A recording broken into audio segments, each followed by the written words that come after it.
বর্তমান সময়েও নানা ধরনের ট্যাগ আমাদেরকেও দেয় কি দেয় না বলেন? দেয়। আমাদেরকে কি বলে? মৌলবাদী বলে, বলে বলে ওই যে রাজাকার বলে। হ্যাঁ, রাজাকার রাজাকার খেলার দিন শেষ। মন মতো হইলে মুক্তিযোদ্ধা, মন মতো না হইলে রাজাকার, এই দিন শেষ। ওই দিন আর নাই, এই কার্ড দিয়ে আর খেলার দিন নাই। এগুলো মানুষ আর খায় না এখন, এগুলো গিলে না আর। সাধারণ মানুষ বড্ড সচেতন। দেখেন কালের বিবর্তনে, সময়ের আবর্তনে একই পরিক্রমা। আমাদেরকেও ট্যাগিং করে, আমাদেরকে মৌলবাদী বলে, ব্যাকডেটেড বলে, রাজাকার বলে, জঙ্গি বলে, যুদ্ধাপরাধী বলে। আছে না এরকম? ওয়াসবির আলা মা ইয়াকুলুন, নিজের সাথে মিলায় নেন, যা বলে ধৈর্য ধারণ করো। ওয়াহজুরহুম হাজরান জামিলা, জাস্ট ইগনোর দ্যাম, ভালোভাবে ইগনোর করেন, খালাস, সালাম দিয়ে কেটে পড়েন। তাহলে প্রিয় ভাইরা, এই বিপদ আপদ আমাদের পিছু ছাড়বে না, পিছু ছাড়বে না। নবীদের পিছু ছাড়ে নাই, আমরা কোথায়? আমরা আর কি? বিপদ আমাদেরকে ধৈর্য ধারণ করতে হবে, মনোবল হারাইলে হবে না। তাহলে প্রিয় ভাইরা, এটাই জীবনের বাস্তবতা। সবর আমাদেরকে ইখতিয়ার করতে হবে, হতাশ হওয়া যাবে না। অনেকে আমরা অল্পতে হতাশ হই। এই যে আমরা ধৈর্য ধারণ করছি, এর ফল পাচ্ছি না? দীর্ঘ 1.5 দশক ধরে ধৈর্য ধারণ করছেন না আপনারা? এখন মুক্তি, স্বাধীনতা, বিজয় এনে দিয়েছে কে? ধৈর্য ধারণ করুন। ধৈর্যের যে ফলাফল, এটা বড় মিষ্টি। আসসালামু আলাইকুম ওয়া রাহমাতুল্লাহি ওয়া বারাকাতুহু। আমরা শুরুতে আল্লাহ রাব্বুল ইজ্জা ওয়াল জালালের দরবারে শুকরিয়া জ্ঞাপন করছি, যিনি আজকে আমাদেরকে এরকম চমৎকার একটি পরিবেশে, চমৎকার একটি ইসলামিক কনফারেন্সে উপস্থিত হওয়ার সুযোগ করে দিয়েছেন। আমরা সবাই করছি কালিমাতুশ শুকর, আলহামদুলিল্লাহ। সম্মানিত সুধী, আমরা এই পৃথিবীতে খুব অল্প একটা সময়ের জন্য, একটা ট্রানজিট পিরিয়ড কাটানোর জন্য বেসিকলি আমরা এই পৃথিবীতে এসেছি। আমরা কি চিরকাল এই পৃথিবীতে থাকবো বলেন তো? না, একটা ট্রানজিট পিরিয়ডে আমরা এসেছি, আবার চলে যেতে হবে।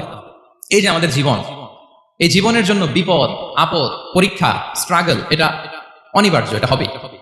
বিপদ নাই, কষ্ট নাই, আপদ নাই, অনিশ্চয়তা নাই, স্ট্রাগল নাই, এমনকি কেউ আছে এখানে? কেউ কি হাত তুলে বলতে পারবেন যে হুজুর আমার জীবনে কোনো বিপদ নাই, অথবা আমার জীবনে কোনো দুঃখ নাই, কষ্ট নাই, কোনো স্ট্রাগল নাই, কোনো রিস্ক নাই? এরকম সৌভাগ্যবান কেউ আছেন এখানে? তাহলে জীবনের জন্য পরীক্ষা, এটা অনস্বীকার্য, হবেই হবে পরীক্ষা। পৃথিবীর জীবনটাই এমন, এভাবেই এই লাইফকে ডিজাইন করা হয়েছে। পরীক্ষা থাকবে, এখানে বিপদ থাকবে, এগুলো উত্তীর্ণ হয়ে আপনাকে যেতে হবে। চির সুখ, চির শান্তি, এটাই পৃথিবীতে হয় না। চির সুখ এবং চির শান্তির জায়গা হচ্ছে জান্নাত। চির সুখ এবং চির শান্তি কোথায়? এটা জান্নাতের বৈশিষ্ট্য। চির সুখ, চির শান্তি, টেনশন নাই, ঝামেলা নাই, পরীক্ষা নাই, বিপদ নাই, রিস্ক নাই, স্ট্রাগল নাই, এটা হচ্ছে দ্য ফিচার্স অফ জান্নাত, জান্নাতের ফিচার। কিন্তু সমস্যা বাদে তখন যখন জান্নাতের ফিচার আমরা দুনিয়ায় খুঁজি, যেটা পাবো আমরা জান্নাতে, এটা খুঁজি কোথায়? এই তখনই সমস্যা বাদে। And this is the main problem. এটাই বড় সমস্যা। এই সমস্যার সমাধান কোথায়, এটা নিয়ে আজকে আমি কিছু কথা অ্যাড্রেস করবো ইনশাআল্লাহ। তো তাহলে আসুন শুনি জান্নাতের ফিচার কি। জান্নাতের কমন একটা ফিচার হচ্ছে জান্নাতে there will be no sickness in paradise. জান্নাতে কোনো অসুস্থতা থাকবে না, চিরসুস্থ। সুবহানাল্লাহ পড়েন। চিরসুস্থ, চির সবল, কেউ অসুস্থ হবে না জান্নাতে। জান্নাত হবে অ্যান্টি এজিং, জান্নাতে বয়স বাড়বে না কারো। চির যৌবনা, চির যুবক, অ্যান্টি এজিং। আপনারা জানেন যে বর্তমান পৃথিবীতে অ্যান্টি এজিং ক্রিম পাওয়া যায় না? ক্রিম, কথা বুঝতেছেন? অ্যান্টি এজিং ক্রিম পাওয়া যায়। তারা বলে এই ক্রিম মাখলে চামড়ায় ভাঁজ পড়ে না। এটার দাম আছে কিন্তু অনেক। অ্যান্টি এজিং ক্রিম লাগায়, শ্যাম্পু ইউজ করে, অ্যান্টি এজিং অয়েল আছে, এটা দিলে নাকি চামড়ায় ভাঁজ পড়ে না। ইভেন ভারতের অনেক বড় একজন ব্যবসায়ী মুকেশ আম্বানি, নাম শুনছেন না? যে তার ছেলের বিয়ে হয়ে গেল।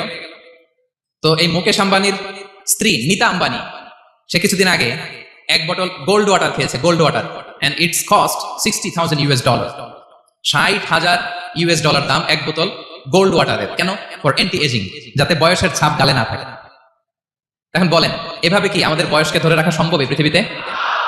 সম্ভব না, কারণ এই ফিচারটা দুনিয়ার ফিচার না, এটা জান্নাতের ফিচার। সুবহানাল্লাহ পড়েন। তাহলে জান্নাতে কেউ অসুস্থ হবে না। জান্নাত হবে চির যৌবন, চির যৌবনা। ওখানে আমরা যুবক থাকবো, প্রত্যেকে 33 বছরের যুবক যুবতী হয়ে জান্নাতে থাকবো। বিষ্ণু ইসলাম বলেন, আহলুল জান্নাতি জুরদা ওয়া মুরদা ওয়া আবনাউ 30 ওয়া 30। জান্নাতে যারা যাবে শুভ্র দাড়িবিহীন, প্রত্যেকে হবে 33 বছর বয়সের। ওই যে 33 বছর বয়সে একবার ঢুকলেন, আর বয়স বাড়বে না, ওইটাই চিরকাল ওই বয়স পাবেন। জান্নাতের আরেকটা ফিচার হচ্ছে নো ফ্রাস্ট্রেশন, কোনো চিন্তা নাই, দুশ্চিন্তা নাই, হাইপার টেনশন নাই, সজীব, প্রাণবন্ত। সুবহানাল্লাহ। জান্নাতের আরেকটা ফিচার হচ্ছে there is no expiry date in জান্নাত। এক্সপায়ারি ডেট আছে? জান্নাতে যে ঢুকবো 7 দিনের জন্য চেক ইন, নাকি? চেক ইন কয়দিনের জন্য? 7 দিন 10 দিন পরে চেক আউট করে ফেলবে, এরকম না, নো এক্সপায়ারি ডেট। আজীবন একবার এন্ট্রি পেলে বের হওয়ার টেনশন নাই। আল্লাহু আকবার। তাহলে no expiry date, rather it's eternal. আজীবন থাকবেন, খালিদিনা ফিহা, চিরকাল থাকবেন। এবং জান্নাতের সবচাইতে গুরুত্বপূর্ণ ফিচার হচ্ছে there will be no death in জান্নাত। জান্নাতে আপনার আর মৃত্যু হবে না, মৃত্যুর বিদায় হবে। তার মানে আপনি অমর হবেন। তাহলে আপনি চির সুস্থ, চির সবল হবেন জান্নাতে, চির যুবক থাকবেন, প্রাণবন্ত থাকবেন, আপনি অমর হবেন, আপনি জান্নাতে মরবেন না। জান্নাতীরা যখন জান্নাতে যাবে, ফেরেশতারা ডেকে বলবে, ইয়া আহলাল জান্নাতি ইন্না লাকুম আন তাসিহু ফালা তাসকামু আবাদা। জান্নাতীরা চিরকাল সুস্থ থাকবা, অসুস্থ হবা না। ইন্না লাকুম আন তাশিব্বু ফালা তাহরামু আবাদা। তোমরা শাবাব থাকবা, বুড়া হবা না। ওয়া ইন্না লাকুম আন তাহিয়াউ ফালা তামুতু আবাদা। চিরকাল বেঁচে থাকবা, মরবা না। এবং সেদিন জান্নাতে মৃত্যু দেয়া হবে, মৃত্যু দেয়া হবে। ইউতাল মাউতু বিকাবশিন আমলাহ। একটা ছাগলের আকৃতিতে মৃত্যুকে আনা হবে। ফায়ুযবাহুল মাউত, মৃত্যুকে জবাই দেয়া হবে। এবার জান্নাতীরা তাকিয়ে থাকবে, ফেরেশতারা বলবে, ইয়া আহলাল জান্নাতি খুলুদুন ফালা মাউত। হে জান্নাতীরা, চিরকাল এই জান্নাতে থাকবে। তাহলে জান্নাতের ফিচার পাইছেন? এখন কোন বোকা যদি এই ফিচার দুনিয়ায় খুঁজে পাবে? পাবে না, কারণ দুনিয়ার ফিচার আলাদা। দুনিয়ার ফিচার কি? এই দুনিয়াতে বিপদ আসবে, কষ্ট আছে দুনিয়াতে, হতাশা আছে, ভয় আছে, অসুস্থতা আছে, বার্ধক্য আছে, এবং এই দুনিয়ার একটা এক্সপায়ারি ডেট আছে, আছে না? দ্য ডে ইউ ডাই, যেদিন আপনি মারা যাবেন, এটা আপনার এক্সপায়ারি ডেট। চলে যেতে হবে, চলে যেতে হবে। এই পৃথিবীতে মৃত্যুর অস্তিত্ব আছে। সবকিছু থমকে দিয়ে, আপনাকে চমকে দিয়ে মৃত্যু চলে আসবে, ঠিক কিনা বলেন? তাহলে এগুলো হচ্ছে দুনিয়ার ফিচার। এই দুনিয়াতে বিপদ, আপদ, কষ্ট, ঝুঁকি, স্ট্রাগল, পার্থক্য, অসুস্থতা, এগুলো নিয়ে আমাদেরকে টিকে থাকতে হয়। এটা দুনিয়ার ফিচার, মিলাই ফেললে হবে না। জান্নাতের ফিচার একটা, দুনিয়ার ফিচার আরেকটা। দুনিয়াতে কষ্ট থাকবে, বিপদ আপদ থাকবে। এই দুনিয়ার ফিচারটা আল্লাহ তাআলা কোরআনের একটা আয়াতে খুব চমৎকার ভাবে উল্লেখ করেছেন। সেটা দিয়েই আমি আলোচনা শুরু করেছি। আল্লাহ তাআলা ইরশাদ করছেন, ওয়ালা নাবলুওয়ান্নাকুম বিশাইইম মিনাল খাউফি ওয়াল জু'i ওয়া নাকসিম মিনাল আমওয়ালি ওয়াল আনফুসি ওয়াস সামারাত ওয়া বাশশিরিস সাবিরিন। আল্লাহ তাআলা বলছেন, অবশ্যই অবশ্যই আমি তোমাদেরকে পরীক্ষা করব, ভয় দিয়ে, ক্ষুধা দিয়ে, সম্পদের ঘাটতি দিয়ে, আতঙ্ক দিয়ে, প্রাণনাশ দিয়ে, ফল ফসলের হানি দিয়ে পরীক্ষা করব। কিন্তু এই পরীক্ষায় যারা উত্তীর্ণ হবে, যারা সবর ইখতিয়ার করবে, ওয়া বাশশিরিস সাবিরিন, ধৈর্যশীলদের জন্যই হচ্ছে সুসংবাদ। আলহামদুলিল্লাহ পড়ে। তাহলে সম্মানিত সুধী, আমরা বুঝতে পারলাম এই পৃথিবীর ফিচার হচ্ছে এখানে বিপদ থাকবে, বিপদ ছাড়া কেউ থাকবে না। স্ট্রাগল থাকবে, কষ্ট থাকবে, ঝুঁকি থাকবে, রিস্ক থাকবে, এবং নানা ধরনের বিপদ আপদ দিয়ে আল্লাহ তাআলা আমাদেরকে পরীক্ষা করবেন। এটা মাস্ট, এটা আমাদের মাইন্ডসেটে নিয়ে নিতে হবে। মাইন্ডসেটে এটা ক্লিয়ার থাকতে হবে। চিরসুখ, চিরশান্তি এই দুনিয়াতে মিলবে। কোথায় মিলবে তাহলে এটা? তাহলে বিপদ আসবেই, আপদ আসবেই, পরীক্ষা থাকবেই আমাদের জীবনে। তবে ইন্টারেস্টিংলি মজার বিষয় হচ্ছে, পরীক্ষাটা এক একজনের এক এক রকম। পুরো পৃথিবীটা একটা পরীক্ষা ক্ষেত্র, কিন্তু কারো প্রশ্নপত্রের সাথে কারো প্রশ্নপত্রের কোনো মিল নাই। সুবহানাল্লাহ। আমার পরীক্ষা একরকম, আপনার পরীক্ষা আরেক রকম, ওই ভাইয়ের পরীক্ষা আরেক রকম, ওনারটা আরেক রকম। সবাই পরীক্ষার্থী, সবাই পরীক্ষার্থী, কিন্তু কারো প্রশ্নপত্রের সাথে কারো প্রশ্নপত্রের কোনো মিল নাই। কারোর জন্য পরীক্ষা হচ্ছে সে খুব অসুস্থ, প্রচন্ড অসুস্থতা, তার জন্য পরীক্ষা। ক্যান্সারের রোগী, দুরারোগ্য ব্যাধি, ডক্টর বলছে 4th স্টেজে চলে আসছে, কয়েক মাস বাঁচতে পারে, এটা তার জন্য পরীক্ষা। আবার কারো দেখবেন যে খুব একটা অসুস্থতা নাই, অসুস্থতার ঝামেলা নাই, কিন্তু তার দারিদ্রতা আছে, তার আর্থিক অনটন, এটা তার জন্য পরীক্ষা। আবার কারো দেখবেন অসুস্থতাও নাই, দারিদ্রতাও নাই, তার দাম্পত্য জীবনের সমস্যা আছে না নাই? অনেকের দেখবেন এগুলো কোনোটাই সমস্যা না, তার ছেলে কথা শোনে না, মাদকাসক্ত। মাদকাসক্ত, রিহ্যাবে পাঠায়, আবার আসে, আবার গাঁজা খাওয়া শুরু করে, আছে না নাই বলেন? দেখেন তার পরীক্ষাটা আবার আলাদা। অনেকের দেখবেন মেয়ে বাবার কথা শোনে না। আবার অনেকের দেখবেন যে ব্যবসায় সমস্যা, লসের পর লস, লাভ উঠাতে পারে না। তাহলে পরীক্ষা ছাড়া, বিপদ আপদ ছাড়া দুনিয়াতে কেউ নাই, কেউ নাই প্রিয় ভাইরা। এটা আমাদের মাথায় রাখতে হবে। পরীক্ষা আপনাকে দিতেই হবে, পরীক্ষা দিয়ে দিয়ে নিজেকে প্রমাণ করতে হবে। আর এক একজনের পরীক্ষাটা এক এক রকম, কারো পরীক্ষার সাথে কারো পরীক্ষার কোনো মিল থাকবে না। তো মাঝে মাঝে আমরা এটা ভুলে যাই। আল্লাহ তাআলা কালামে পাকে রিমাইন্ডার দিয়ে আমাদেরকে স্মরণ করিয়ে দিতে চান যে এই পৃথিবীতে আসলে তোমরা এসেছো পরীক্ষা দিতে। এটাই জীবনের বড় বাস্তবতা। আমাদের জীবনে যত হতাশা, আমাদের জীবন নিয়ে যত অভিযোগ, আমাদের মনে যত কষ্ট, আমাদের হৃদয়ের ভেতরে যত অস্থিরতা, তার মূলে হচ্ছে এই সমস্যা যে আমরা ভুলেই গেছি আমরা পরীক্ষা দিতে আসছি। এটা যদি ভুলে না যান, এটা যদি আপনার মাইন্ডসেটে থাকে যে পুরো জীবনটা একটা পরীক্ষা, তাহলে দেখবেন কোনো কিছু আপনাকে কাবু করতে পারবে না। আপনি হতাশ হবেন না, জীবন নিয়ে আর অভিযোগ থাকবে না, আপনি ভেঙে পড়বেন না, সব অভিযোগ হতাশা দূর হয়ে যাবে। তারপর বুঝতে পারলাম পরীক্ষা আপনাকে দিতেই হবে। পরীক্ষা দেওয়া ছাড়া এই পৃথিবী থেকে চলে যাওয়ার কোনো চান্স বা সুযোগ আমাদের কারো নেই। সূরাতুল আনকাবুতে আল্লাহ তাআলা এই কথাটা আরো চমৎকার ভাবে বলেছেন। আল্লাহ তাআলা ইরশাদ করছেন, আহাসিবান নাসু আইয়ুতরাকু আইয়াকুলু আমান্না ওয়া হুম লা ইফতানুন ওয়ালাকাদ ফাতান্না আল্লাযীনা মিন ক্বাবলিহিম ফালা ইয়া'লামান্না আল্লাহু আল্লাযীনা সাদাকু ওয়া লা ইয়া'লামান্নাল কাযিবিন।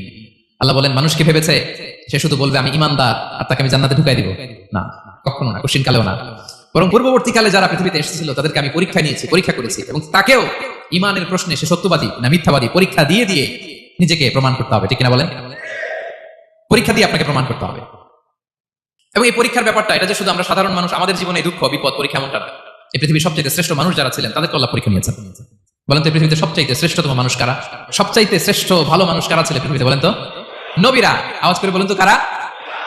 বলেন তো নবীদের জীবনে পরীক্ষা ছিল কি ছিল না? হ্যাঁ ছিল। বেশি না কম? বিষ্ণু ইসলামকে জিজ্ঞাসা করা হলো, আইয়ুন নাসি আশাদ্দু বালাআন ইয়া রাসূলুল্লাহ, হে আল্লাহর রাসূল এই পৃথিবীতে কাদের জীবনে পরীক্ষা বেশি? বিষ্ণু ইসলাম বললেন, আল আম্বিয়া, নবীদের জীবনে। আল আম্বিয়া সুম্মাল আমসাল ফাল আমসাল, সবচাইতে জীবনে পরীক্ষার সম্মুখীন সবচাইতে বেশি হয়েছেন নবীরা। তারপরে নবীদের পরবর্তী অবস্থান যাদের, সিদ্দিকিন যারা, সোহাদা যারা, সলিহিন যারা, আল্লাহওয়ালা যারা, তাদের জীবনে পরীক্ষা বেশি। ইউবতালার রাজুলু আলা হাসাবি দীনি, ব্যক্তির দিনদারি যত বেশি তার জীবনে আল্লাহর পরীক্ষাও তত বেশি। আপনি আল্লাহওয়ালা হবেন, আপনার জীবনে পরীক্ষাও অনেক বেশি। এজন্য ইমানদার হওয়া যেমনি মর্যাদার, ইমানদারের জীবনে পরীক্ষাও হবে অনেক বেশি। এবং পরীক্ষা যত বড়, খেয়াল রাখতে হবে, মন খারাপ করার কোনো সুযোগ নেই। পরীক্ষা যার জীবনে যত বড়, সেটাতে সফল হতে পারলে ওটার প্রতিদানও বড়। পরীক্ষা যত বড়, এটাতে সাকসেস হতে পারলে এটার রিওয়ার্ডও তত বড়। বিষ্ণু ইসলাম বলেন, ইযামুল জাযাই মা ইযামিল বালা, বালা যত বড় জাযাও তত বড়, প্রতিদানও তত বড়। কারণ নবীদের জীবনে যদি খেয়াল করেন দেখবেন, যেই নবীর জীবনে পরীক্ষা যত বেশি সেই নবীর জীবনে সফলতাও তত বেশি। সাইয়েদনা ইব্রাহিম আলাইহিস সালামের কথাটা একটু খেয়াল করেন তো, বলেন তো ওনার জীবনে পরীক্ষা কেমন ছিল, বেশি না কম? ওনার জীবনের পরীক্ষা থেকেই তো আমরা এই শব্দটা ব্যবহার করি, আমরা বলি অগ্নি পরীক্ষা। কি বলি? মানে আগুনে নিক্ষেপ করা হয়েছে সাইয়েদনা ইব্রাহিম আলাইহিস সালামকে, তাও স্বাভাবিকভাবে না, উলঙ্গ করে, নেকেট করে। ওনাকে অপমানিত করবার জন্য ওনার গায়ের জামা কাপড় খুলে উলঙ্গ অবস্থায় আল্লাহর খলিল সাইয়েদনা ইব্রাহিম আলাইহিস সালামকে অগ্নিকুণ্ডে নিক্ষেপ করা হয়েছিল। এরকম এক্সপেরিয়েন্স এই অডিটোরিয়ামের ভেতরে আমাদের কখনো হয়েছে? তাহলে সাধারণ মানুষের জীবনের পরীক্ষা আর নবীদের জীবনের পরীক্ষার মধ্যে পার্থক্য আছে না? নাই? ওই পরীক্ষায় উনি পাশ করে ফেললেন। 86 বছর পর্যন্ত আল্লাহর কাছে দোয়া করলেন, আল্লাহ আমাকে একটা নেককার সন্তান দাও। আল্লাহ সন্তান দেয় না। 86 বছর পরে আল্লাহ তাআলা সাইয়েদনা ইব্রাহিম আলাইহিস সালাম এবং হাজারের ঘরকে উজালা করে সন্তান দিলেন। সাইয়েদনা ইসমাঈল আলাইহিস সালাম পৃথিবীতে আসলেন কত বছর বয়সে? 86 বছর বয়সের এখানে কেউ আছেন? হ্যাঁ, আছি আমরা? কেউ নাই। 86 বছর বয়সে প্রথম সন্তান পেয়েছে। তাদের ঘরকে উজালা করে আল্লাহর নবী সাইয়েদনা ইসমাঈল আলাইহিস সালাম আসলেন। এবার আল্লাহ বললেন, যাও স্ত্রীকে আর এই কলিজার টুকরা সন্তানকে, থাকো তো প্যালেস্টাইনে, প্যালেস্টাইন থেকে 1,500 কিলোমিটার দূর দ্য প্যারেন্ট ল্যান্ড, ওই মক্কার ধুধু মরু প্রান্তরে রেখে আসো, যেখানে কেউ নাই, মানুষ নাই, গাছ নাই, পাখি নাই, পানি নাই, যাও রেখে আসো। আচ্ছা বলেন তো 86 বছর পরে যে লোকটা সন্তান পেল, বুঝেছেন উত্তর দিন, 86 বছর পরে যে লোকটাকে আল্লাহ তাআলা সন্তান দিল, তার হৃদয়ে ওই সন্তানের জন্য মায়া বেশি না কম? এমনি তো আমাদের প্রথম সন্তানের হিস্ট্রিটা একটু খেয়াল করেন তো। প্রথম আমাদের যে মেয়ে হয়েছিল বা যাদের ছেলে হয়েছিল, তার প্রতি আদর, সোহাগ, দরদ, ভালোবাসা, আল্লাহ কত ছিল। আর 86 বছর বয়স আল্লাহ তাআলা ওনাকে সন্তান দিলেন, দিয়ে বলেন যাও হাজারকে আর ইসমাঈলকে মক্কার ধুধুমরু প্রান্তরে রেখে আসো। আল্লাহ তাআলা বলতে দেরি, চলে যেতে দেরি নাই, মুহূর্তে রওনা হয়ে গেল। সুবহানাল্লাহ পড়বেন না? রেখে আসলেন মক্কার ধুধুমরু প্রান্তরে। এবার আল্লাহ বলেন, যাও রিটার্ন ব্যাক টু প্যালেস্টাইন, প্যালেস্টাইনে চলে যাও। চলে গেলেন, হৃদয়টা ভেঙে খান। অনেক বছর পরে আল্লাহ তাআলা আবার অনুমতি দিলেন, যাও এবার ছেলেকে রেখে আসতে পারো, যাও প্যালেস্টাইন থেকে আবার মক্কায় যাও। সাইয়েদনা ইব্রাহিম আলাইহিস সালাম প্যালেস্টাইন থেকে আবার 1,500 কিলোমিটার পথ পাড়ি দিয়ে, এখনকার মতো ফ্লাইটে যায় না, গাড়িতেও না, উটে করে, কিসে করে। উনি যে কতবার মক্কা থেকে ফিলিস্তিন এসেছেন আর গিয়েছেন কোনো ইয়ত্তা নাই, হিসাব নাই। গেলেন, এবার ছেলেটা হাঁটতে পারে, দৌড়াতে পারে, একটু একটু কথা বলতে পারে, আব্বু আব্বু ডাকতে পারে। কেমন মায়া লাগে বলেন তো? মায়া ভালোবাসায় যখন টইটম্বুর, ঠিক ওই মুহূর্তে আল্লাহ বলেন ছেলেকে জবাই করো ছেলেকে। আল্লাহ তাআলা বলতে দেরি করেছেন, আল্লাহর আদেশ পালনে 1 সেকেন্ডও তিনি দেরি করেন নাই, ছুরি চালালেন, জান্নাত থেকে দুম্বা নিয়ে আসা হলো। এভাবে আল্লাহর নবী ইব্রাহিম আলাইহিস সালাম ওনার জীবনের প্রতিটি ক্ষেত্রে যেখানে আল্লাহ তাআলা ওনাকে পরীক্ষা নিয়েছেন, উত্তীর্ণ হয়েছেন। এবং দেখেন ওনাকে আল্লাহ তাআলা কি উপহার দিলেন, আল্লাহ তাআলা ওনাকে খলিলুল্লাহ উপাধি দিলেন, আল্লাহর বন্ধু। সুবহানাল্লাহ বলেন। আল্লাহ তাআলা বলছেন, ওয়া ইযি বিতালা ইব্রাহিম রাব্বুহু বিকালিমাতিন ফাআতাম্মাহুন ক্বালা ইন্নী জাঈলুকা লিন-নাসি ইমামা। আল্লাহ অনেকগুলো পরীক্ষা নিয়েছিলেন সাইয়েদনা ইব্রাহিম আলাইহিস সালাম, প্রতিটা পরীক্ষায় সাকসেসফুলি পাস করেছেন, গোল্ডেন এ প্লাস। আল্লাহ বলেন, ইন্নী জাঈলুকা লিন-নাসি ইমামা, I'm gonna make you the leader for the entire human being. I'm gonna appoint you as a leader for the entire universe. গোটা বিশ্বের জন্য, গোটা মানবতার জন্য আমি তোমাকে লিডার বানাই দিলাম। ইযামুল জাযাই মা ইযামিল বালা, পরীক্ষা যত বড়, ওই পরীক্ষায় পাশ করলে ওইটার ফলাফল প্রতিদানও বড়। তাহলে দেখেন প্রিয় ভাইরা, সাইয়েদনা ইব্রাহিম আলাইহিস সালামের জীবনে পরীক্ষার কোনো শেষ ছিল না। আমি আপনি কোথায়? আল্লাহর খলিলের জীবনে যদি এত পরীক্ষা থাকতে পারে, আমি আপনি কোথায় বলেন তো? এবার বলেন সাইয়েদনা মূসা আলাইহিস সালাম, ওনার জীবনে তো কোনো পরীক্ষা ছিল না। হ্যাঁ, গুণে শেষ করতে পারবেন? জন্মটাই তো হয়েছে পরীক্ষার মধ্য দিয়ে। মিশরের ছেলে সন্তান হইলে ফেরাউন বলছে জবাই করো, ওনার মা এরকম সিন্ধুকে করে ভাসায় দিলেন নীল নদীতে। আল্লাহু আকবার! কি একটা রোমাঞ্চকর পরিস্থিতির মধ্য দিয়ে আল্লাহ তাআলা ওনাকে বাঁচালেন। সুবহানাল্লাহ। জন্মই হয়েছে পরীক্ষার মধ্যে দিয়ে। বড় হইলেন, ফেরাউনের ভয়ে দেশ ত্যাগ করলেন, মিশর থেকে মাদিয়ান। আবার আল্লাহর আদেশে যখন ফিরে আসলেন, আবার ফেরাউনের সাথে তর্ক বিতর্ক, যুদ্ধ। একটা রাত আল্লাহ নবী মুসা আলাইহিস সালাম শান্তি মতো মিশরে ঘুমাতে পারে নাই। একটা রাত শেষ পর্যন্ত এই ফেরাউন মুসা আলাইহিস সালামকে ধাওয়া করেছে। ফেরাউনের ধ্বংসের আগ পর্যন্ত সে মুসা আলাইহিস সালামকে ধাওয়া করেছে। তার মানে মুসা আলাইহিস সালাম এই বিপদ আপদ পরীক্ষা এগুলো থেকে মুক্তি পান নাই। এবার বলেন ঈসা আলাইহিস সালামের কথা। ওনার জীবনে তার পরীক্ষা ছিল না? কি পরীক্ষা ছিল? হ্যাঁ, আল্লাহু আকবার। Same scenario goes to the biography of every messenger in the world. পৃথিবীর সব নবীর ক্ষেত্রে একই ঘটনা ঘটেছে। সেদিন ঈসা আলাইহিস সালাম দাওয়াত যখন দিলেন, ওনার বিরোধিতা শুরু হলো, ওনাকে হত্যার ষড়যন্ত্র হলো। ইভেন কি ওনাকে মারার জন্য বনী ইসরাইলেরা উদ্ধত হলো, জানে বাঁচবার জন্য পালালেন। এক ঘরে ঢুকলেন, চারদিক দিয়ে ঘেরাও করলো। উনি দরজা জানালা লাগাই দিলেন। ওরা বললো একজন দরজা ভেঙে জানালা ভেঙে ভিতরে ঢুকো, ঢুকে দেখো বেটা ঈসা কি করে। একজন ভিতরে ঢুকছে, ঢুকার সাথে সাথে বল রাফাআহুল্লাহু ইলাইহি, আল্লাহ তাআলা ঈসা আলাইহিস সালামকে উপরে উঠায় নিল। আর যেই লোকটাকে তারা ভিতরে ঢুকালো তার চেহারাকে আল্লাহ তাআলা ঈসা আলাইহিস সালামের চেহারার মতো করে দিলেন। এবার তার বাইরের সাথীরা বলে ঘটনা কি? বেটা ঈসাও বেরোয় না, আমাদের লোকটাও বেরোয় না। সবাই ঢুক। দরজা ভেঙে ভেতরে ঢুকে দেখে ঈসা দাঁড়ায় আছে। বলেন তো এটা ঈসা না মিসা? এটা কি আসল ঈসা? ওমা কতালু ওমা সলাবু ওয়ালাকিন শুব্বিহা লাহুম। আল্লাহ বলে তোমরা আমার নবী ঈসাকে হত্যাও করতে পারো নাই, শুলেও চড়াতে পারো নাই। আমি সেফটি সিকিউরিটি দিয়ে আমার নবী ঈসা আলাইহিস সালামকে আকাশে তুলে নিয়েছি। তাহলে ওনার জীবনে পরীক্ষা শেষ ছিল না। এবার যদি আমরা বিশ্বনবী সাল্লাল্লাহু আলাইহি ওয়াসাল্লামের জীবনের দিকে তাকাই, ওনার জীবনটা দেখেন তো। আমাদের পেয়ারা নবী বিশ্বনবী মুহাম্মদুর রাসূলুল্লাহ সাল্লাল্লাহু আলাইহি ওয়াসাল্লাম, ওনার জীবনে কি স্ট্রাগল ছিল? স্ট্রাগল। মাক্কি জীবনের কথা যদি একটু খেয়াল করেন দেখেন তো, 3 বছর শিয়াবে আবি তালেবে জেল কেটেছেন, না খেয়েছিলেন।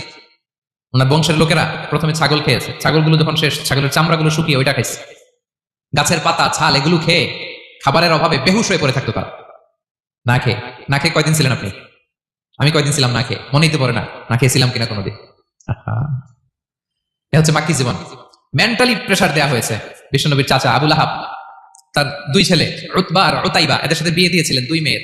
যখন দাওয়াত দেওয়া শুরু করলেন 2 মেয়েকে ডিভোর্স দিয়ে দিল। দেখেন, একটা বাবার জন্য প্রাপ্তবয়স্কা মেয়েকে যখন উঠায় নেওয়ার আগে ডিভোর্স দেয়, তার মানসিক অবস্থাটা কেমন থাকে বলেন? মেন্টালি প্রেসারাইজ করা হয়েছে, ফিজিক্যালি হ্যারাস করা হয়েছে। বিষ্ণু ইসলাম যখন নামাজে দাঁড়াতেন, উটের পচা নারী ভুড়ি বিষ্ণুনবীর কাঁধে চাপিয়ে দেওয়া হতো। আপনার জীবনে এরকম ঘটছে কখনো? আপনি নামাজ পড়তেছেন, উটের পচা নারী ভুড়ি আপনার কাঁধে চাপিয়ে দেওয়া হয়েছে। কয়দিন হয়েছে এরকম? কয়দিন হয়েছে? হ্যাঁ, তারপরে তো আলহামদুলিল্লাহ বেরোয় না মুখ দিয়ে। কেমন আছেন হুজুর? কোয়েন না, বেশি একটা সুবিধার না, তাই না? বেশি একটা একটু মিলাবেন। কতটুকু পরীক্ষা আমরা দিয়েছি। তায়েফে গেলেন বিশ্বনবী, তায়েফে গেছিলেন জমির বায়না দিতে, তাই না? জমি কিনবে তায়েফে।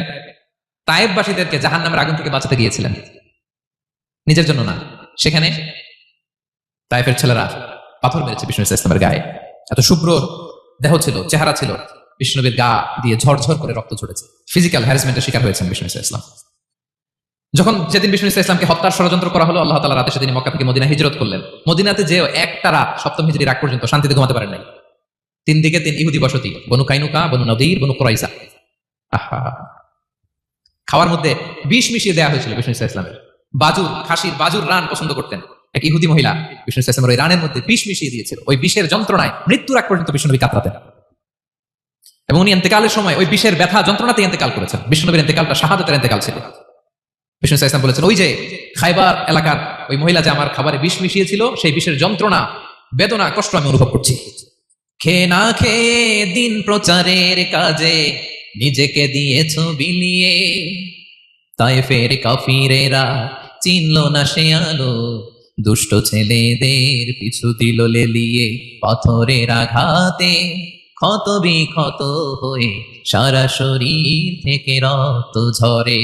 হে রাসূল তোমাকে ভুলি আমি কেমন করে, হে রাসূল তোমাকে ভুলি আমি কেমন করে। হাজার ব্যথা বেদনার পরে ফিরে আসনি তুমি আপন ঘরে, দিনের আলো তুমি ছড়িয়ে দিতে চলে গেলে মদিনায় মক্কা ছেড়ে।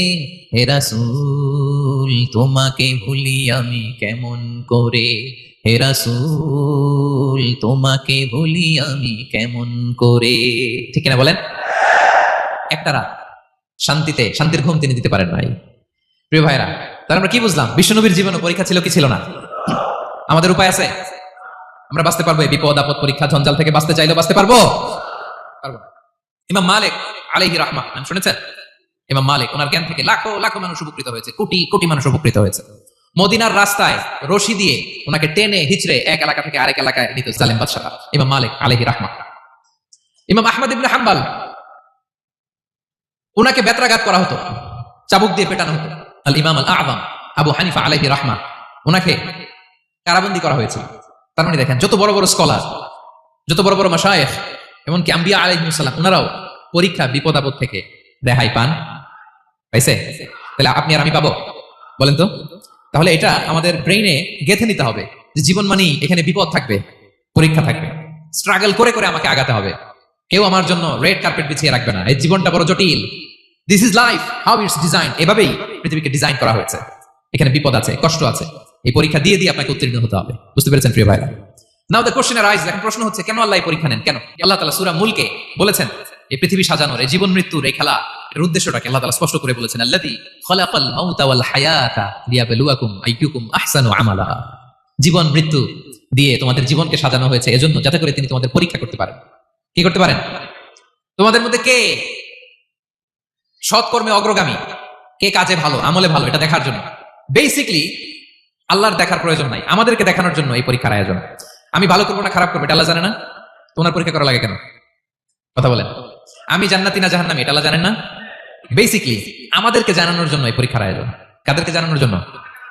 মানে তুমি জেনে যাও তুমি জান্নাতি না জাহান্নামী। আমি ভালো করেই জানি। একটা ছোট্ট উদাহরণ দিলে বুঝতে পারবেন প্রিয় ভাইরা। ধরেন আল্লাহ তাআলা দুইজনকে সৃষ্টি করলেন। উদাহরণস্বরূপ একজনের নাম আব্দুল্লাহ, আরেকজনের নাম আব্দুর রহমান।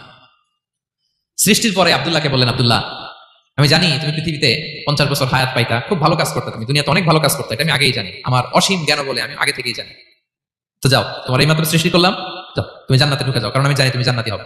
আচ্ছা, আর আব্দুর রহমান, তুমি পৃথিবীতে খুব খারাপ কাজ করতে, এটা আমি জানতাম, তোমার পাঠাইলে খারাপ কাজ করবা, তুমি সীমা লঙ্ঘন করবা, অন্যায় করবা, অপরাধ করবা, তুমি জাহান্নামী হবা, যাও। যেহেতু আমি জানি পরীক্ষার দরকার নেই, তোমার জাহান্নাম দিয়ে দিলাম, যাও ঢুকে যাও। আব্দুল্লাহ ঠিকই জান্নাতে ঢুকে যাবে, আব্দুর রহমান কি ঢুকবে? ঢুকবে।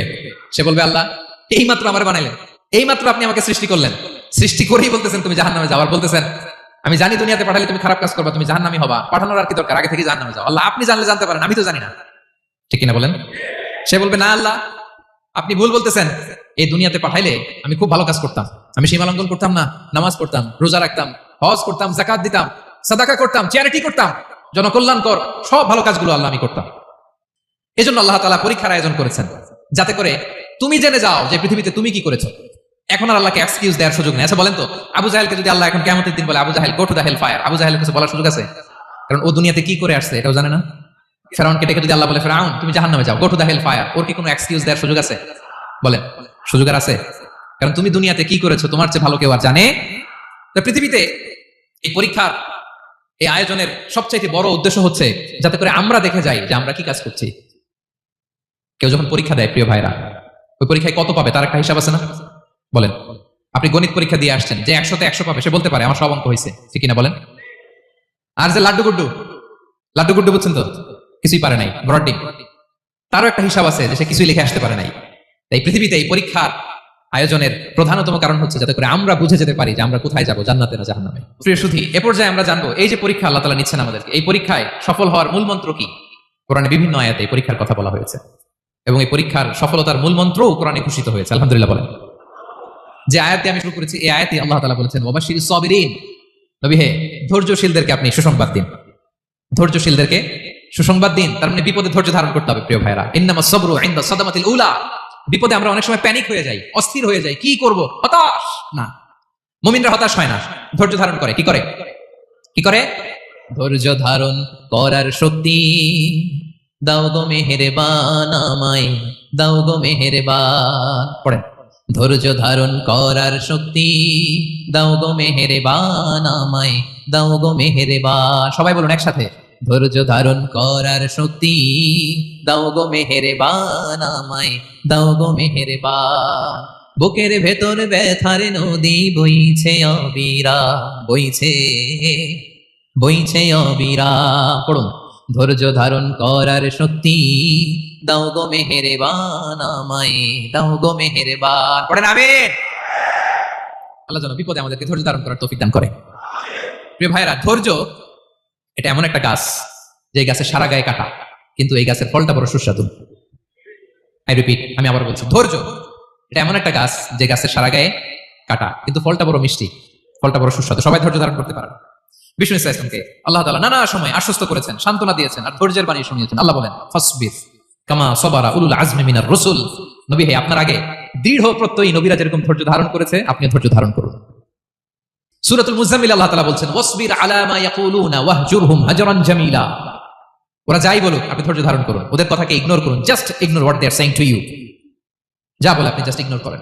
ওরা বিষ্ণু ইসা ইসলামের মনোবলকে ভেঙে দেওয়ার জন্য কখনো বিষ্ণু ইসা ইসলামকে কবি বলে গালি দিত। কবি কি বলতো? শায়ের। কখনো বলতো মজনুন, পাগল। নাউজুবিল্লাহ পড়বেন না? পাগল বলে গালি দিত। মাঝে মাঝে বলতো কাহিন, গণক। মাঝে মাঝে বিষ্ণু ইসা ইসলামকে তারা বলতো আবতার, লেস কাটা। মাম্মা, তোমার ছেলে নাই, তোমার বংশ নির্বংশ হয়ে গেছে, তোমার নাম নেওয়ার মতো কেউ নাই। কপাল পোড়া। গোটা বিশ্বব্যাপী বিষ্ণু ইসা ইসলামের সুনাম সুখ্যাতি ছড়িয়ে দিয়েছে কে? আকাশ বাতাস মাড়িয়ে, সাত আকাশ ছাড়িয়ে আল্লাহর আরশ পর্যন্ত আল্লাহ তাআলা বিষ্ণু নবীর সুনাম সুখ্যাতি থেকে সৌচ্চ করেছেন। ঠিক কিনা বলেন? ইগনোর করুন। আপনাকে কবি বলে, গণক বলে, আপনাকে পাগল বলে, আপনাকে লেস কাটা বলে, জাস্ট ইগনোর দেন। বর্তমান সময়েও নানা ধরনের ট্যাগ আমাদেরকেও দেয় কি দেয় না বলেন? দেয়। আমাদেরকে কি বলে? মৌলবাদী বলে, বলে বলে ওই যে রাজাকার বলে। রাজাকার রাজাকার খেলার দিন শেষ। মন মতো হইলে মুক্তিযোদ্ধা, মন মতো না হইলে রাজাকার, এই দিন শেষ। ওই দিন আর নাই। এই কার্ড দিয়ে আর খেলার দিন নাই। এগুলো মানুষ আর খায় না এখন, এগুলো গিলে না আর। সাধারণ মানুষ বড্ড সচেতন। দেখেন, কালের বিবর্তনে, সময়ের আবর্তনে একই পরিক্রমা। আমাদেরকেও ট্যাগিং করে, আমাদেরকে মৌলবাদী বলে, ব্যাকডেটেড বলে, রাজাকার বলে, জঙ্গি বলে, যুদ্ধাপরাধী বলে। আছে না এরকম? ওয়াসবির আলা মা ইয়াকুলুন, নিজের সাথে মিলায় নেন। যা বলে ধৈর্য ধারণ করো। ওয়াহজুরহুম হাজরান জামিলা, জাস্ট ইগনোর দেন, ভালোভাবে ইগনোর করেন, খালাস, সালাম দিয়ে কেটে পড়েন। তাহলে প্রিয় ভাইরা, এই বিপদ আপদ আমাদের পিছু ছাড়বে না, পিছু ছাড়বে না। নবীদের পিছু ছাড়ে নাই, আমরা কোথায়? আমরা আর কি? বিপদ আমাদেরকে ধৈর্য ধারণ করতে হবে, মনোবল হারাইলে হবে না। দেখেন বিষ্ণু নবী কিভাবে আপনাদেরকে সান্ত্বনা দেন। বিষ্ণু নবী বলেন, আজাবান লি আমরিল মুমিন। মুমিনের ব্যাপারটা বড় আশ্চর্যজনক। ফাইন্না আমরাহু কুল্লাহু লাহু খাইর। মুমিনের জীবনে যা ঘটে সবটাই খাইর, সবটাই কল্যাণ। ইন আসাবাতহু সাররাউ শাকারা ফাকানা খাইরাল্লাহ ওয়া ইন আসাবাতহু দাররাউ সাবারা ফাকানা খাইরাল্লাহ। মুমিনের জীবনে যদি সুখ আসে, তাহলে মুমিন শুকরগুজার হয়, এটা তার জন্য ভালো। আর যদি মুমিন জীবনে দুঃখ আসে, তাহলে সে সবর ইখতিয়ার করে, এটাও তার জন্য ভালো। সুবহানাল্লাহ। তাহলে দেখেন, আমরা হয় সুখে থাকি, নয় দুঃখে থাকি। ঠিক এটা বলেন? তাহলে সুখের সময় আমরা শুকর করি, কি করি? শুকরগুজার হই। শুকরিয়া করাও একটা ইবাদত, শুকরিয়া করাও কি? আর দুঃখের সময় আমরা সবর করি, সবর করাটাও একটা। তাহলে আমাদের পুরো জীবনটাই ইবাদত, পুরো জীবনটাই। সুখের সময় শুকর, আর দুঃখের সময় সবর। আওয়াজ করে বলেন, সুখের সময় শুকর, আর দুঃখের সময়। এই দুই ইবাদত মুমিন জীবনে চলমান, কন্টিনিউয়াস, একটা উইন উইন সিচুয়েশন। কি বলেন? উইন উইন হয়ে গেল না? যেই পরিস্থিতিতেই থাকে আমাদের জন্য লাভ। আল্লাহু আকবার। তাহলে প্রিয় ভাইরা, এটাই জীবনের বাস্তবতা। সবর আমাদেরকে ইখতিয়ার করতে হবে, হতাশ হওয়া যাবে না। অনেকে আমরা অল্পতে হতাশ হই। এই যে আমরা ধৈর্য ধারণ করছি, এর ফল পাচ্ছি না। দীর্ঘ 1.5 দশক ধরে ধৈর্য ধারণ করছেন না আপনারা? এখন মুক্তি, স্বাধীনতা, বিজয় এনে দিয়েছে কে? ধৈর্য ধারণ করুন। ধৈর্যের যে ফলাফল, এটা বড় মিষ্টি। ধৈর্য এমন একটা গাছ, এই গাছের সারা গায়ে কাটা, কিন্তু এর ফলটা বড় সুস্বাদু, এর ফলটা বড় মিষ্টি। ধৈর্য ধারণ করার অভ্যাস করতে হবে প্রিয় ভাইরা। মুমিন হতাশ হয় না, হাল ছেড়ে দেয় না। মুমিন ভরসা রাখে একজনের উপর, তিনি কে? লা তাইয়াসু মির রাউহিল্লাহ ইন্নাহু লা ইয়াইয়াসু মির রাউহিল্লাহি ইল্লাল কওমুল কাফিরুন।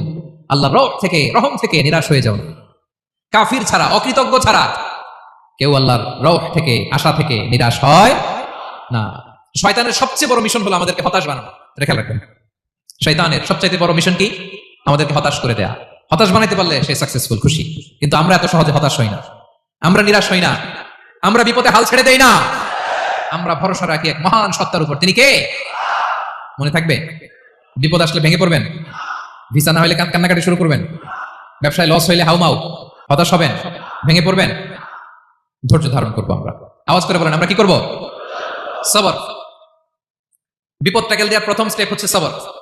ধৈর্য ধারণ করতে হবে। অবশ্যই সাবিরিন, ধৈর্যশীলদেরকে সুসংবাদ দাও। বিপদ থেকে বাঁচার দ্বিতীয় স্টেপ হচ্ছে এই বিপদ থেকে উত্তরণের চেষ্টা করতে হবে, কন্টিনিউয়াস প্রচেষ্টা চালিয়ে যেতে হবে। ওয়াল্লাযীনা জাহাদু ফিনা লানাহদিয়ান্নাহুম সুবুলানা। যারা আমার রাস্তায় চেষ্টা করে, প্রচেষ্টা করে, স্ট্রাগল করে, তাদেরকে আমি পথ দেখিয়ে দেই, সুবুল দেখিয়ে দেই, ওয়ে আউট দেখাই দেই, এক্সিট দেখাই দেই। কোথাও আটকাবেন না আপনি, আপনাকে এক্সিট দেখাই দিবে কে?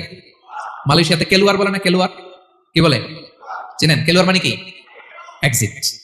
এক্সিট পেয়ে যাবেন, আটকাবেন না আপনি জীবনে কোথাও। 3 নাম্বার, আল্লাহর উপর তাওয়াক্কুল করতে হবে বিপদ আসলে। ওমান ইয়াতাওয়াক্কাল আলাল্লাহি ফাহুয়া হাসবুহ।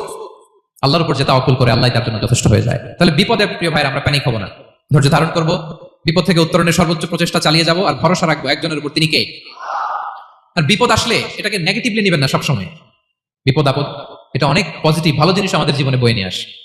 শাইখুল ইসলাম ইবনু তাইমিয়া আলাইহি রাহমা উনি বলতেন, খুব দামি কথা, খুব হেভি ওয়েট কথা, মনোযোগ দিয়ে শুনুন। তিনি বলতেন, যে নেয়ামত তোমাকে আল্লাহ থেকে দূরে সরায়, ওই নেয়ামতের চেয়ে বিপদ ভালো যে বিপদ তোমাকে আল্লাহর দিকে ধাবিত করে। আই রিপিট, আমি আবার বলি, যে নাজ নেয়ামত তোমাকে আল্লাহ থেকে দূরে সরিয়ে দেয়, সে নাজ নেয়ামতের চেয়ে ওই বিপদ আপদ ভালো যে বিপদ আপদ তোমাকে আল্লাহর কাছে টেনে দেয়।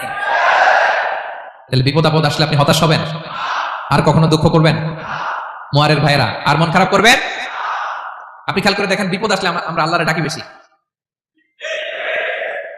যখন অসুস্থ আপনি খেয়াল করেন তো, আল্লাহ আল্লাহ তুমি ছাড়া বাঁচানোর কেউ নাই, আল্লাহ আল্লাহ তুমি হেফাজত করো, আল্লাহ তুমি সুস্থ করে দাও। যখন লাইফ থ্রেট, দেখেন আপনি গুম হয়ে যেতে পারেন, আপনার কারাবন্দী করতে পারে, এরকম একটা বিপদের মধ্যে আছেন, তখন খেয়াল করেন তো আল্লাহর সাথে আপনার কানেক্টিভিটি, রিলেশনশিপটা কতটা ডেভেলপ হয়। কারণ বিপদে পড়লে আমরা আল্লাহরে ডাকি বেশি। তাহলে বিপদ আপদেরও কিছু পজিটিভ সাইড বা দিক আমাদের জীবনে আছে না নাই? অনেক পজিটিভ দিক আছে, কয়েকটা শেয়ার করি। 1 নাম্বার, আল্লাহ 1 নাম্বার পজিটিভ সাইড তো বললাম, ইমাম ইবনু তাইমিয়া যেটা বললেন। এরপরে হচ্ছে মাঝে মাঝে আল্লাহ তাআলা আমাদের মর্যাদাকে আপগ্রেড করতে চায়, এলিভেট করতে চায়। আপনি ধরেন কোন একটা এয়ারলাইন্সের রেগুলার প্যাসেঞ্জার টিকিট কাটেন, মাঝে মাঝে হঠাৎ করে দেখবেন কাউন্টারে গেলে তারা বলে you are upgraded to business class, অথবা you are upgraded to first class. যেহেতু রেগুলার প্যাসেঞ্জার, অনেক মাইলস জমা হয়েছে, আপগ্রেড করে দেয়। আল্লাহ তাআলা মাঝে মাঝে চায় তিনি আমাদের মর্যাদাকে, র্যাঙ্ক এটাকে আপগ্রেড করবেন, কিন্তু আমার যে আমল আখলাকের অবস্থা, ওইটা দিয়ে ওই আপগ্রেড র্যাঙ্কে যাওয়ার সুযোগ নাই। বুঝতেছেন কথা?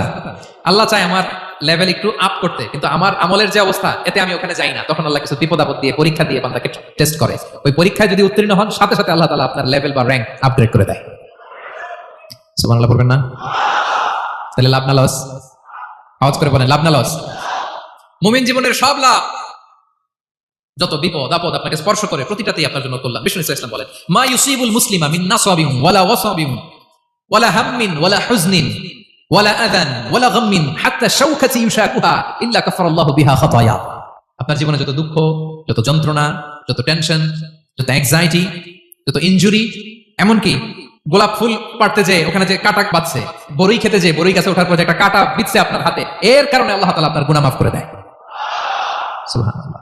তাহলে বিপদ আপদ দিয়ে আল্লাহ বান্দার মর্যাদাকে আপগ্রেড করে, বিপদ আপদে ফেলে আল্লাহ তাআলা বান্দার পাপ মোচন করে, বিপদ আপদ দিয়ে আল্লাহ তাআলা বান্দার শাস্তি মওকুফ করে।